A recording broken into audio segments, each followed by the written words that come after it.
খবর 24 সাথে আপনাকে স্বাগত। নতুন নতুন খবর জানার জন্য আমাদের চ্যানেলে চোখ রাখুন। নমস্কার, খবর 24 সাথে আপনাদের স্বাগত। রাত তখন 12টা, একদম নিস্তব্ধ চারিদিক। সেই সময় ধীরে ধীরে এগিয়ে আসছিল একটা মালগাড়ি, কিন্তু চালক দূর থেকে দেখেন রেল লাইনে পড়ে রয়েছে কিছু। কৌতূহলবশত ধীরে ধীরে মালগাড়ি আরও এগিয়ে আনতেই চোখ কার্যত কপালে ওঠার জোগাড় হয় তার। একটি বা দুটি নয়, রেল লাইনে পড়ে রয়েছে তিনটি লাশ।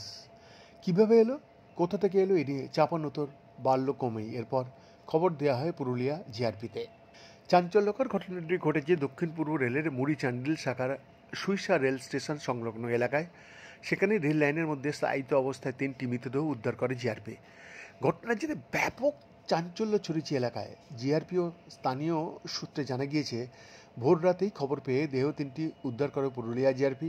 দেহগুলি পুরুলিয়া নিয়ে যাওয়া হয়েছে।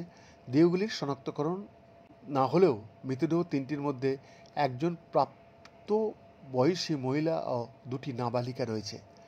প্রাথমিক অনুমান, কেউ খুন করে মৃতদেহগুলি রেল লাইনের ওপর ফেলে দিয়ে গিয়েছে। এই ঘটনার পেছনে অন্য কোনো রহস্য লুকিয়ে রয়েছে কিনা তার তদন্ত শুরু করেছে পুরুলিয়া জিআরপি।